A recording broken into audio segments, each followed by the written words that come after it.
Alright guys, how's it going? I am the Crown Clown, and today we are here to do What If Deku Was Superman, part 2 out of 3. Yes, the next part after this one will be the ending. So, I hope you guys are ready because we're going to go through this real quick, but with great storytelling. Well, I hope it's great. Let me know how you think of this series down below. Do you think it's good, or tell me your honest opinions?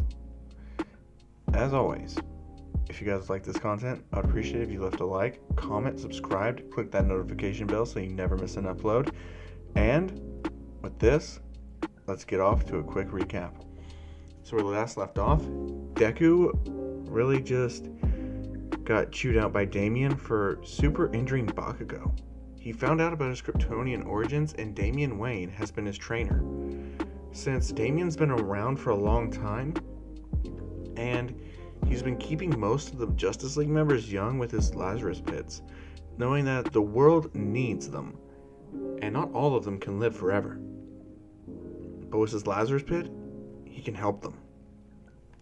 After all, he's the last member of the Bat family. He's lost so much over his life, and he doesn't want to lose his team. So with this, he started training Deku to be the new Superman. However, Deku's being called Superboy because Damien doesn't think he's earned it. But he's about to. And Melissa, well, she is All Might's successor. And her and Deku have a very flirtatious relationship going on right now. And she's being called Supergirl because there always needs to be a Supergirl. Since Power Girl's the only one that's the main hitter on the Justice League, they could use a Supergirl and they could use a Superman. But hey, let's get into it. So where we're picking up at this point is it's the day after the whole training, heroes versus villain things. Bakugo basically got his shit wrecked.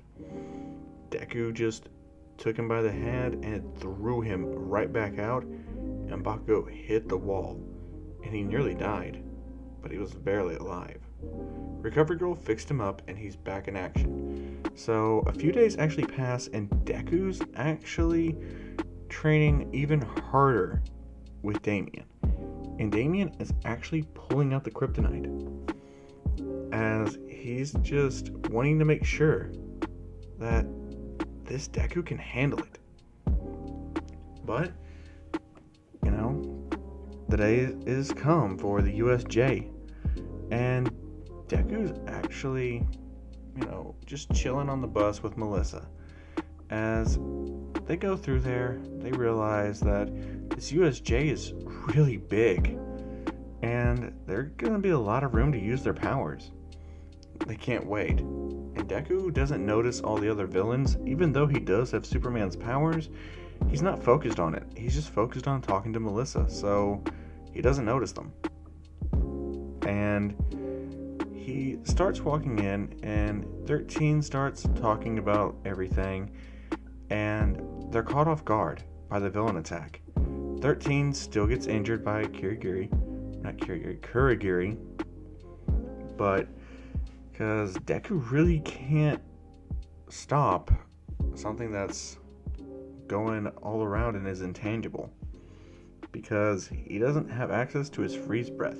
Not yet. But he's actually still training with all his abilities. So he gets separated. Except this time it's just him and Melissa on the island, on that little waterway over there with the boat. So everybody else gets scattered out like can, except for Asui and Mineta. Asui ends up with Todoroki, and Mineta ends up with Tokiyami. So there's that. And Deku, he can see all the villains with his X-ray vision, so he decides that he's just gonna superheat the water. As Melissa says, no, you'll kill them, Deku realizes that would be the truth. So he needs a way on how to not kill them, but stop them. As he's trying his best to think, something hits him in the head. Like, not physically, mentally, as he's screaming out in pain. He's like, "Who's there? Why? Why are you in my head? Get out!" As Melissa just hears him talking to himself, she's like, "What's going on? Are you alright?" As Deku says, "There's someone in my head. They won't get out." And that's when he says, "Who's Brainiac?" And he notices Melissa just charges up and she uses full cowling, jumps over the water, and just unleashes a giant gust of wind with a flick, spewing the water into a whirlwind, and all the villains get caught up in it. As she jumps over there to where Deku's at, and she catches him as Deku floats down to solid ground with her. His head's hurting. And then he sees him, Brainiac, right there in front of him. As Melissa goes to try to attack, Brainiac just smacks her in the face, sending her flying. Deku's pissed, so he hits Brainiac with an uppercut with all his force, all his might.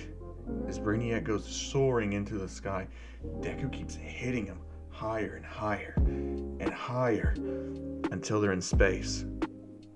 As Deku says, "What do you want? Why are you in my head? And you hurt her. You made her bleed." And then he tells Brainiac, "And now, so will you."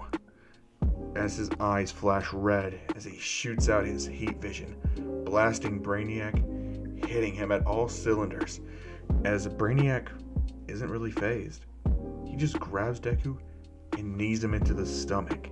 Deku's howling in pain as Brainiac throws him back down to the ground as he's incinerating, burning up on impact. Deku's outfit can't take all the heat of re-entry. So, in order to lessen the blow, he grabs Brainiac and he throws him head first right outside of the USJ. The impact causes a huge crater. The whiplash tears apart half of the USJ's building as the building starts to crumble. A lot of villains are actually getting crushed to death by the debris. As Damien's satellites picked up that, Deku re-entered the atmosphere. So he's rushing to the USJ, wondering why he was out of atmosphere. The Justice League was alerted as they come flying in. Power Girl rushing, seeing Brainiac, her eyes go red with rage as she slams into Brainiac, crushing him against the ground and punching him regardless, back and forth, while Green Lantern John Stewart, he's old, but he's still got it, as he's cleaning up the villains, but Nomu's there. And I'm gonna give Nomu a bit of a power boost. Seeing as how the DC universe is prominent in here, I'm gonna say this Nomu has a little tiny bit of Doomsday. Yep, so what happens? Doomsday Nomu is a thing. Not a whole lot, just enough to make him overpower All Might easily, but not enough to really handle Power Girl. So yeah, he smashes through Green Lantern's construct and starts beating him. As Damien comes rushing in with Bane's venom and he hits Nomu, he realizes there's no effect. So Damien's trying to dodge and hit Nomu as much as possible, and All Might comes running in, trying to attack the Nomu with Damien. As John Stewart gets up, Damien is thrown, and so is All Might. Right after All Might gets punched so hard, he starts actually steaming. His transformation's running out and he's spitting out blood, as he realizes his time is nearly up. And Deku, he's still fighting over there, trying to beat Brainiac with Power Girl. But Brainiac just says, Okay, I give up. As he changes form and says, "Hi, my name is Brainiac 5. I came here to test this new Superman. Sorry, but the League demanded it. As she says League, he says, my bad, Legion. The Legion demands it. As she says, the Legion of Superheroes, you tell those overrated youngsters that they need to butt out of the Justice League's affairs, especially someone being trained by Batman himself. If you ever interfere with this and ally yourself with villains again, Brainiac 5, I will kill you. And Deku, before Brainiac 5 flies off, he grabs him and he looks at Brainiac in the eyes, his face still glowing red with anger. He says, if you ever touch her again, I'll kill you.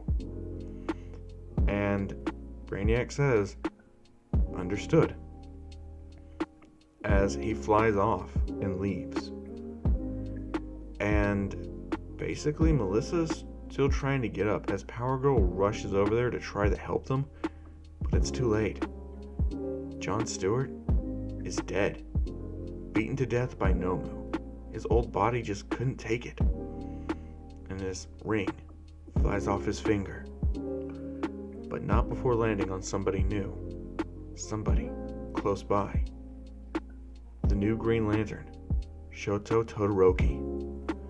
As Todoroki looks at it, he says, why me? As the ring puts himself on and says, Shoto Todoroki, you have an indomitable will. Welcome to the Green Lantern Corps. As Todoroki looks at his to-be mentor, dead, the ring shoots him into orbit, sending him to Oa. Meanwhile, Melissa is being comforted by Deku, as he says, are you okay? As Power Girl gets sent flying, not very far though, but gets sent hurling back because of the Nomu. As Deku says, alright, hang in there, I'll be right back. As he says, enough is enough. He's getting worked up, too worked up. His power instability starts kicking in as he starts hitting the Nomu, but he notices energy is building up around him and within him. As Damien sees this, he says, everybody, get down, get out of here now. As Wallace starts running everybody out of there as far as he can get them within a flash. As Deku's energy keeps building up, his stomach is hurting. He's bent over in pain. His eyes are flashing red. He can't turn his power off. And he unleashes a solar flare, draining him of all his powers and killing the Nomu instantly. Power Girl's the only one that can take the hit directly, as Damien's one of the last ones to get away, not before it hits him. Not very hard, but hard enough to break through most of his batsuit, exposing his face and damaging his body. He's gonna need a dip in the Lazarus pit. And John, his body, it's still there. Wallace ran it out first as soon as John was, well, dead. Because he didn't want his body to be hurt any worse than it was. And the reason why Wallace didn't help out is because he was still evacuating the students. He just wasn't fast enough. Not this time. And, Brainiac 5, he gets a big complaint from the League, saying this was not the time to test the new Superman. His actions, the Legion's actions, have caused the death of Green Lantern, Jon Stewart, and they are hereby forced to disband immediately. Hearing this, Brainiac 5 goes far away from Earth, as far away as he can get. The guilt of causing the death of the Green Lantern, it was too much to bear. As Deku, he's passed out. He still hasn't woken up since the solar flare, and it's all over the news. New Superboy loses control of powers, destroys most of UA's USJ building. One casualty from villain attack, Green Lantern. As Todoroki finally returns to Earth, with his new power battery and his new Green Lantern suit that looks identical to the one Jon Stewart wore. As Todoroki says, "Where's Izuku?" And they tell him that he's being locked up in the watchtower in orbit. As Todoroki says, I understand. And they ask him about his new power. He says he's been chosen as the next Green Lantern. And Endeavor, well, he's pretty happy about that because Todoroki's got a seat on the Justice League coming up pretty much in his mind. Little does he know that that's not how the Justice League works. You have to prove yourself to be a member. But right now, Deku is being ran tests on. And Power Girl wants to know what happened to him. And why did Damien know that this would happen? Damien told him that after his dip in the Lazarus Pit, of course. But he said that a long time ago, before he even started training this new kid, that he ran a biological test on its cells. And there's a big power instability. The angrier he gets, the more the instability happens if he doesn't learn to control it soon. He needs more training, and he needs it now. Damien admits that he's in over his head. He doesn't know how to properly train a Kryptonian. He only knows how to train a human. As Power Girl says she'll be taking over his training, that she has to focus on making sure this new Superboy doesn't become a murderer. And Damien said, well, good thing he just killed that Nomu and no one else. And she says, Nomu? And Damien says that's what they were calling that thing, from what the students said. As she says, understood, but who were they? Two of them got away. I don't like that. And basically, Damien says that he doesn't know, but he's going to find out. Because no one puts his students in danger. Nobody. As he starts detecting around and basically stumbles across references of League of Villain activity. He says, apparently they call themselves the League of Villains. Don't know where they're stationed quite yet, but I will. And Power Girl says, good, keep me posted. As Deku finally wakes up, a week after the incident. And he's depowered. But because even though the solar flare basically drained him of his powers, they were keeping him in a red solar energy room, making sure he couldn't gain any more power. And basically, Power Girl looks at him and says, look, your suit's all tore up, everything. So you're gonna need a new suit, and you're gonna need new training. As Deku says, what happened? Is everything okay? Power Girl says, no, nothing's okay. As she says, you have a power instability. You just unleashed a solar flare that drained you of all your power and wiped out almost all of the USJ and killed that Nomu creature. Luckily, it was a zombified corpse that was long dead. If that had been a person, you would have been a murderer right now. I know Damien's told you this 1,000 times, but the world is made of glass to people like you and me. We have to learn to control it, or else we're going to end up hurting people. And then they'll lose trust in us. Then who are they going to look to? Nobody. It's us. We have to do this. Or who are we to say anything? As Deku would say, you're right. I need more training. Please, teach me. I don't want to kill people. I don't want to be a murderer. I want to be Superman. She says, well, you got a long way to go, Superboy. As she gives him a brand new suit, black and red, like the one you're seeing on the screen right now. And he says, thank you. as he puts it on and says, "What's next?" So, all the way through the sports festival, Deku is actually not allowed to compete. He has to undergo more training to really control his powers because UA thinks that as long as he has that power instability, he's too much of a threat. However, they will allow him to spectate, as he says that's fair enough. So basically, Deku won't be participating in the sports festival at all. But that doesn't mean there aren't any changes. There's a lot. With Todoroki now having the power of a Green Lantern, and Melissa undergoing more harsh training from Damien, secretly, but undergoing it nonetheless, she's now able to activate up to 20% of One for All. So, she's able to put it to good use.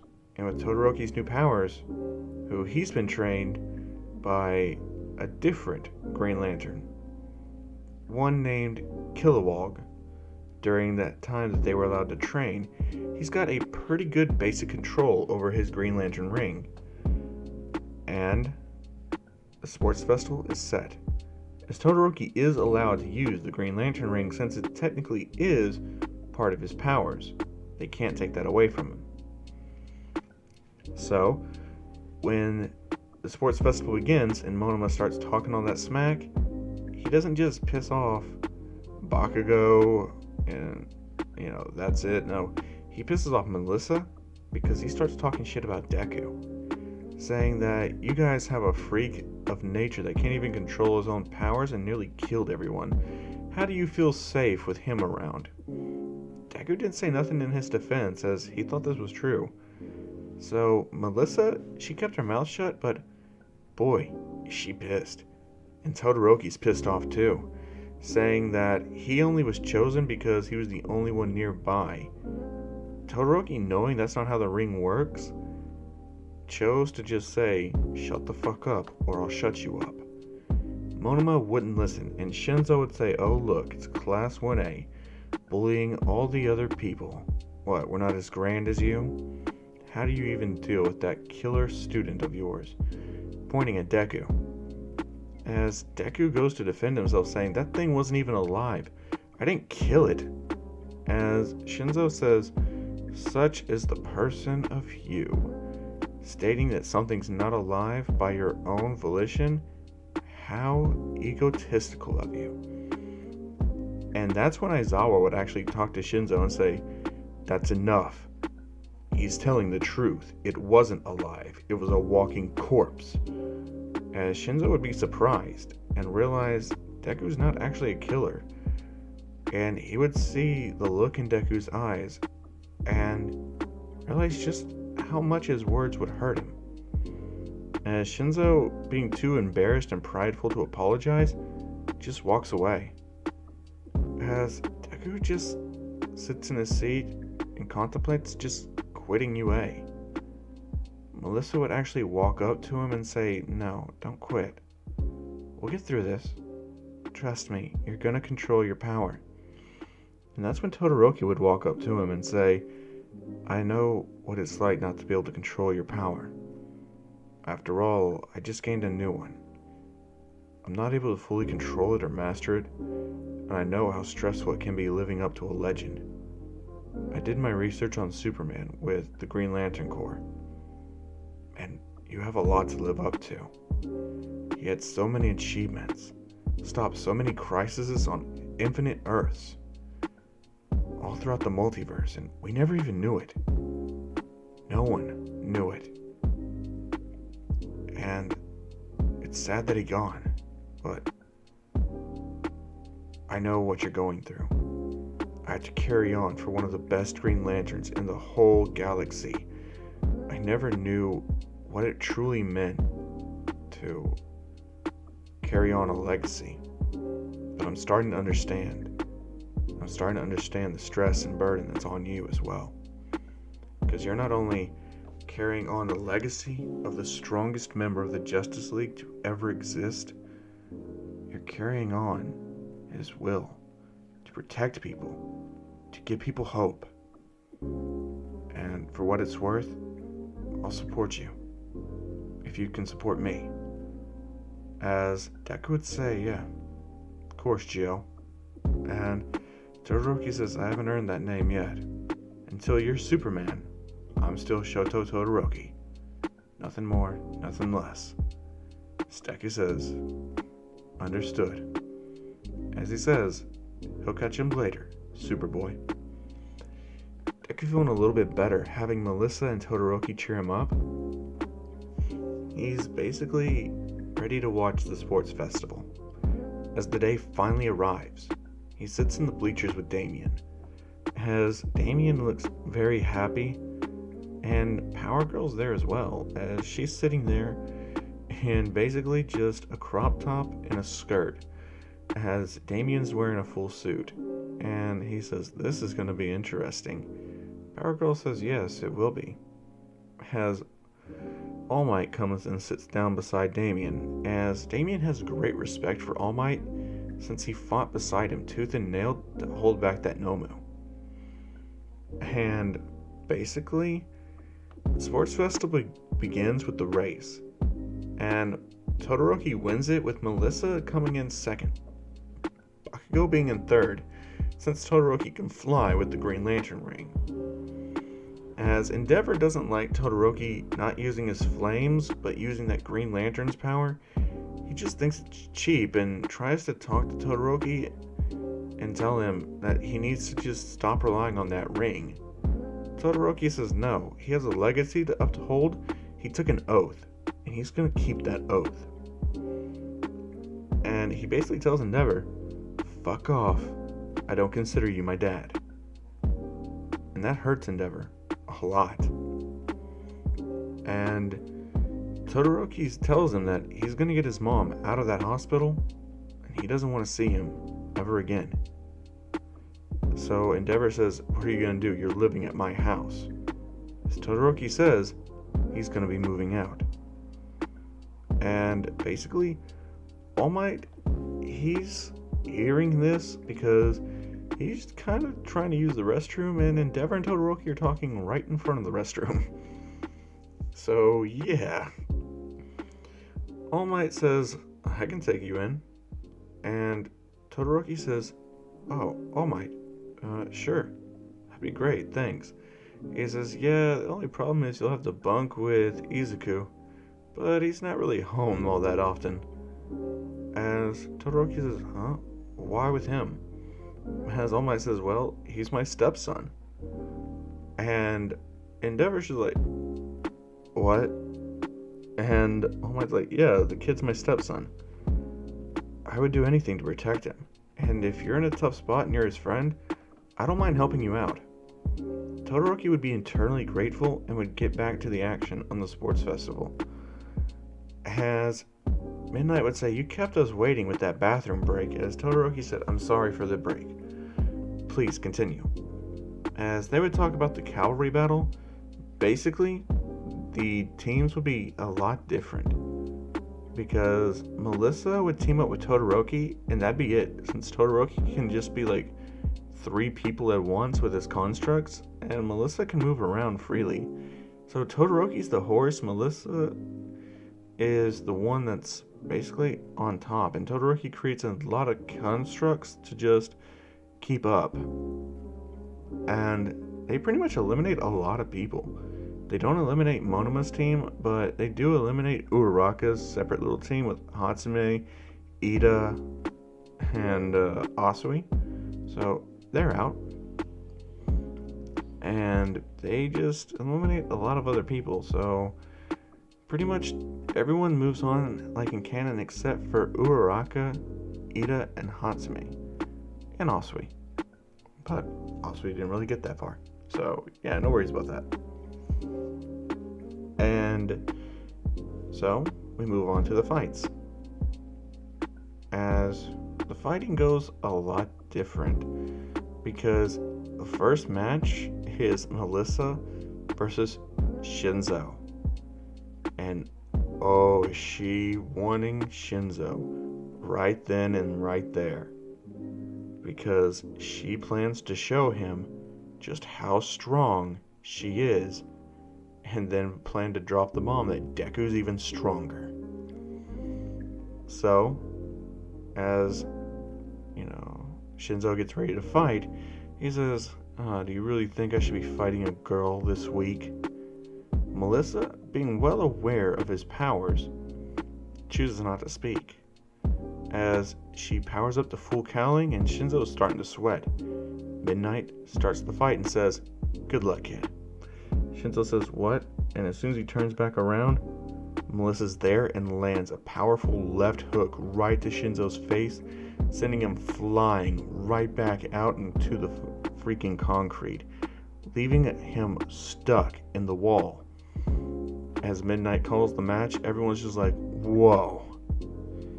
And Melissa walks up to him and says, that guy you were berating, he's even stronger.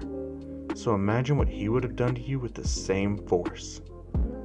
As she walks off and says, oh, and one more thing, ever talk about him like that again, and I'll do more than just leave you on a wall. As she says, she'll bring a shovel next time, and walks off.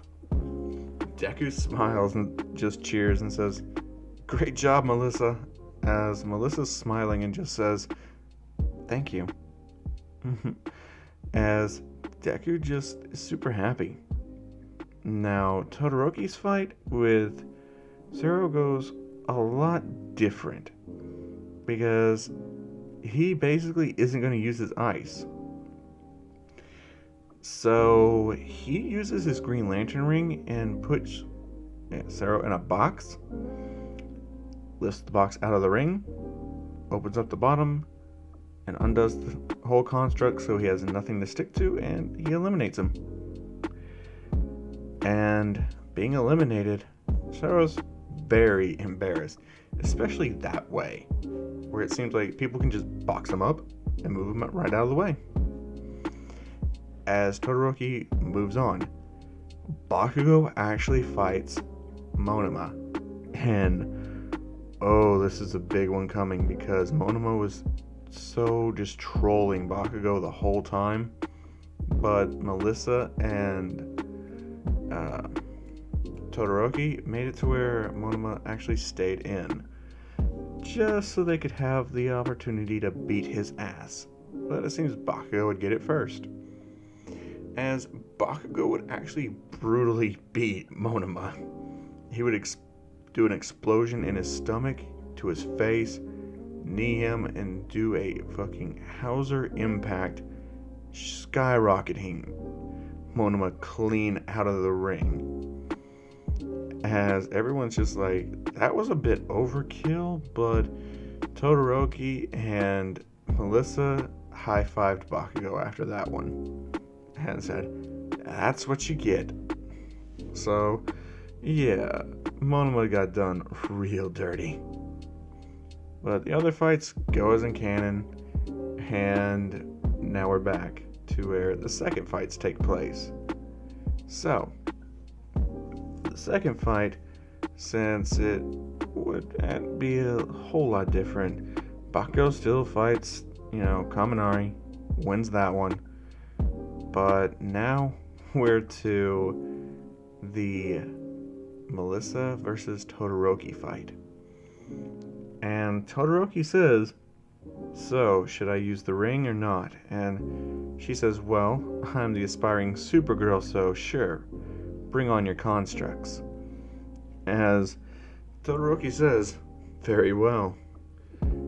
As Todoroki tries, but his ring's out of juice. He hasn't charged it yet. And he's like, oh, I forgot to charge it. She says, well, sucks for you. As Todoroki says, yeah, I guess I'm doing this the old-fashioned way. He gets ready to throw his ice as Melissa blitzes him, breaking the ice, and Todoroki's willpower actually starts to kick in as he's determined not to lose, and it charges his ring a little bit. As he says, looks like I'm running off pure willpower now, as he decides to hit her with a giant hammer. as she goes flying a little bit, but a new quirk is activated. Since she's activated quite a bit of her power, she unlocks float. Not black whip this time around. Nope, float. I'm changing it. So a little manga spoiler right there, but hey. Oh well. And she starts to float around. She's like, oh, it's go time. And she goes right down there and starts hammering in on Todoroki as they clash, and everyone's just like, whoa. As Deku's like, she can fly, and even All Might's like, she can fly. And like fucking Damien is just like, the bitch can fly? Deku says, who are you calling a bitch? As Damien just says, my bad. That lady can fly. As Deku says, that's better, or else you would have started flying. As Damien's just like, oh boy, got another one. As Power Girl just says, suits you. As Damien just says, wait till we get home. And she says, what? And Damien says, I'll pull out the special bat armor. And Power Girl says, bet. As the fight continues on, so yeah, Todoroki ends up losing just because Melissa's more versatile with float, and she actually just beats him, but barely. The damaged ring power just really hurt Todoroki right there. And since he doesn't have a full breakthrough to use his flames, there's nothing he could really do to counter Melissa all that well. And yeah, he loses. So the finals would really just come down to Tokiyami bowing out and it being Melissa versus Bakugo. Melissa wins because, flying, the strength, the speed, Bakugo just wouldn't be able to keep up at this stage. Not with 20% of all for one. I mean, not all for one, one for all. So, yeah, Bakugo, no. But after that, Deku is super happy that Melissa won first place. And Todoroki gets third place in his match with Tokiyami. And Melissa gets first, Bakugo second, Todoroki third, and they're all happy. And yeah, the sports festival's over, and the next day comes in. Deku actually gets an offer because, they do have those pamphlets in case nobody really got an offer, but Deku did get an offer, and it's from a different hero, someone he's not heard of in a very long time. He gets an offer from a Captain Atom, and he's like, Captain Atom? Who's that? And Damien says, he would be a perfect teacher for you. The dude's literally nothing but energy. Like, he could teach you to control your energy and probably help you overcome that power, instability you've been having. As Deku would say, I'll accept it. As he submits it to Aizawa, Aizawa approves it and says, alright. And basically, Melissa, she would actually go with Power Girl, because Power Girl would send her an offer. Seeing as how she can fly, she really wants to teach Melissa how to come into the Supergirl name. And one day, potentially becoming Superwoman. Not just Supergirl. And basically, Damien would send an offer for Todoroki. And Todoroki would accept it. But he wouldn't be the only one who Damien would see potential interest in. Damien would send one to Tokiyami as well, and Tokiyami would accept, as Damien's starting to get a bit tired of being Batman, and he's looking for potential people to pass the mantle on. He thinks Tokiyami could be a great choice, as he already deals with darkness, so if he can ever control it, he would be a great Batman. The hero names do come in though, and Tokiyami, He chooses his one that is in canon, like I think it was Tsukiyami or something like that, Darkness. And Todoroki actually says he'll be called Green Lantern. As Deku says, Super. As soon as he was about to say boy, Damien says he's Superman. And Damien is firm on that, as Deku would say, why Superman? As Damien says, you're Superman because of how you handled yourself at the USJ. Like, I didn't want you to take up that name because I felt like if you did, Jonathan would really be dead. I haven't seen my friend in forever. You're the closest thing that reminds me to him. And when I call you Superboy every day, it kind of reminds me of when I was Robin. I would run around with John, solving cases, fighting Kid Amazo, all of that. It really made me miss those days. But I can't hold you back anymore. You're Superman now. That new suit is proof of it. As Deku would say, I'm Superman. As Todoroki would smile and say, about time. As Melissa would say, Superwoman. As I would say, alright, that's all of you. As internships would begin, Deku would actually end up training with Captain Atom. Todoroki would end up training with Damien, and Tokiyami would be there as well. Really just honing his skills. And the deal with Ida, well, there's nobody there to save him. So Ida still gets hurt by Stain, but not killed. He gets crippled. And there's no chance of recovery. He ends up like his brother. Which means Ida can no longer be a hero. And the Hosu City incident, the Flash ends up taking care of most of it. As Captain Atom doesn't want Superman, going down there and potentially losing control again. As Deku agrees. His training with Captain Atom is too important, as Captain Atom exposes him and overexposes him to solar radiation, causing him to about to burst with another solar flare, as he tells him, calm your mind, keep your energy stable. Where it's low in levels, move the high level to the low level and even it out. Keep your center, level yourself. As Deku begins to understand the principles and he starts to put it into practice. As he levels out his power, he doesn't feel the instability anymore. As Captain Atom starts to say, alright, now we're going to start fighting. As they start to fight, as Deku really gets into it, as he learns a lot, keeping his power level stable even during a fight, and even when he's angry, he overcomes his power instability for the majority of it. He still has a little bit of work to do, but Captain Atom really helped him. And basically, Damien, he's out hunting down Stain, with Todoroki and Tokiyami right there behind him, as Tokiyami has a new suit. He's now Robin, but he refuses to be called Robin.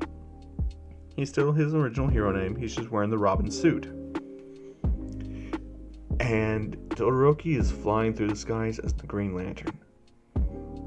They eventually do come across Stain, and Damien beats him, almost killing him, before Todoroki puts up a barrier between him and Stain, saying, that's enough. As Damien says, sorry, nearly went back to the old ways. It's been so long since I've been this angry at someone.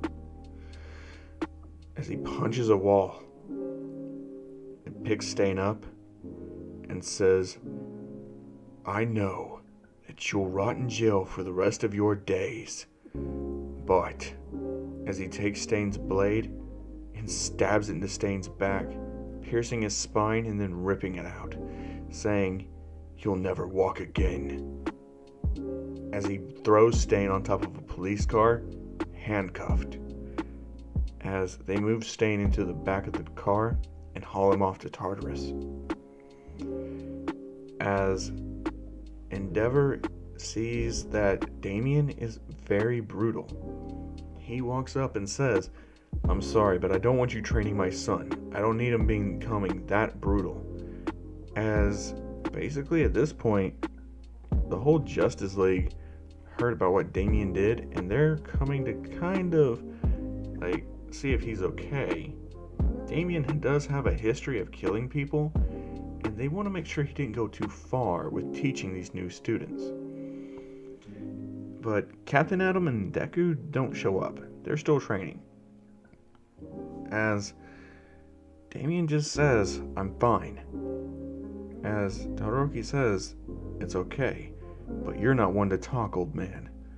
As Todoroki airs out everything Endeavor did to him, Damien arrests him right then and there for child abuse, and he's hauled off to jail, stripped of his title of a pro hero. Endeavor's put on trial and is found guilty, having too many witnesses to testify against him, and his wife's sentencing, it's overturned. She gets returned home, and Todoroki gets to spend the time with his mother again, with his two siblings, Fuyumi and Natsuo. As she's around her family, she's able to heal so much more.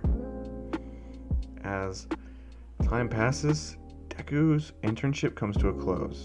He thanks Captain Atom and says that he'll make sure to intern with him again, since Deku has to fly all the way back to Japan, since he was just in America with Captain Atom. So yeah, but it's not a long flight for him, literally 12 seconds. And with this done, we lead into the training camp arc. So with the whole Hosu City incident done, everyone's getting hyped up for training camp. As even Deku's getting to attend this time, so he's super excited. And with Ida gone, they're really kind of depressed, but happy that he's okay and that the villain's been taken into custody. Todoroki's feeling great though. His father's behind bars. He's the new Green Lantern. He's being trained by Batman. What else could be better for him? He's spending time with his mother. His best friend overcame his power instability, and it's great. Melissa's super happy for Deku, as she says that, she's actually had her eye on him for a while, as Deku actually agrees and says that he's felt the same way. So they actually kiss, and Deku says that he wants to make her his, and she says, "Well then, I will be yours," as they start going out. And as for that, the training arc begins, and when they get there, the Pussycat Dolls, they try the same thing as in canon, but it doesn't really work for Deku, because he can just fly. Todoroki can fly, and Melissa can use float, which is basically flying. So those three kind of just breeze through it and help everybody else get through it faster, as they realize this class is so unfair and overpowered because of those three. Bakugo is feeling a bit inferior now, considering how Deku is so strong. Todoroki got a huge amp with the Green Lantern ring, and Melissa has 2 different quirks now. And that's what he's thinking. But he's just this is so unfair. And really, they get there super early. Everyone's surprised with how early they get there. And they start cooking. Deku uses his heat vision to start all the fires, just because, that's the one thing he can do right. As he meets Kota, not Kota, but Kota, a lot sooner, because they get there a lot sooner. And Kota meets Deku, and Deku's really nice to Kota, but Kota still tries to punch him in the dick. Although, when he does, he realizes he hurts his own hand more than he hurt Deku. And Deku says, "Oh, I'm so sorry you hurt your hand," as everyone's kind of looking at him like, "Dude, you just got punched in the dick. How are you not in pain?" Deku says, "Oh, I have invulnerability. Not even bullets could hurt me." As Koda's just like, "What?" And Deku's like, "Yeah, I'm pretty strong, kid. After all, I'm Superman. But tell me, why'd you try to do that?" As Koda says, "I don't want to talk about it," as he'd start crying over his hand being hurt so much. So Deku would actually pick him up and carry him into the office, where he would get his hand wrapped, put in a little brace, just in case. But that's when the Pussycats would actually tell Deku about Koda's past, and Koda would actually not want them to, but they would do it anyway. As Deku says, "Don't worry about it. I can know that your parents are gone, but they're still around here for you." As Koda says, "How, though? They're gone. How can they still be around here for me?" As Deku points to Koda's heart and says, "They're in your heart, and they're in your mind. Until you forget them, and stop loving them, then they're really dead. After that, but until then, they're still alive within you. After all, you have their quirk, right?" As Koda would say, "Yeah," and Deku would tell him, "Then they're still alive within you. If you don't use it, it's like you're saying that you are happy they're gone. It's like you're saying you're not their son." As Koda would say, "How is that?" Deku would explain it like this. If you don't use something your parents gave you just because they're gone, and you hate them for being gone, it's more like a curse on them than actually being remembered. It could actually hurt them in the afterlife. And that's not something you want, right?" Koda would start thinking about it like that and would say, "No," and Deku tells Koda that if he ever needs help, scream, and he'll be there in an instant to save him, because that's what Superman does. As Koda says, "Thank you," and Deku would give him a hug and say, "Don't worry, I won't let anything bad happen to you, I promise. After all, I'm a hero you can count on." With Deku having said that, he basically just helps everybody get done with all the food preparations he eats, and then it's time for the shower. And everything goes pretty much the same, with Mineta in there. The whole deal with that goes so quicker, because Deku literally just grabs him and throws him, as he tells him, no, none of that. And Mineta says, "Who are you to say that?" as Deku pulls out a shovel and puts it right there and says, "You climb, you get the shovel."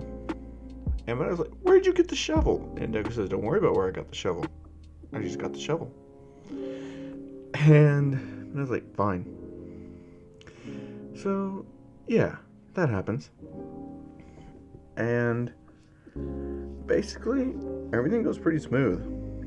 With his training, they basically just have him absorb the solar radiation and use his powers, like get sweaty, get intensified, increase his heart rate, get angry, as he also helps train Todoroki, strengthen his constructs. So him and Todoroki actually sparring, as Deku's hitting his constructs as hard as he can, trying to continually control his power output, so that way he makes sure he doesn't break it too hard, because it still impacts Todoroki when it's broken, and it can still hurt him. So Todoroki's just having to increase his willpower strength gradually, with Deku increasing his strength gradually. When Class 1B gets there, it pretty much just nothing changes. They're just there. And They go to the test of courage, and Melissa actually goes in there with them, as does Todoroki. Deku actually is gonna stay put for a little bit. He's kind of just talking, and he's looking for Koda. And all of a sudden, he can hear Koda over there just crying. So he goes over there to flies to where Koda is, and Koda sits there and he says, "Thank you for coming. I was just crying for my parents. You can go now." As Deku says, "You want to come with me?" And Koda says, "No, I'll stay up here for a little bit." Deku says, "Okay." As he flies off, and he sees the forest set on fire. It's blue.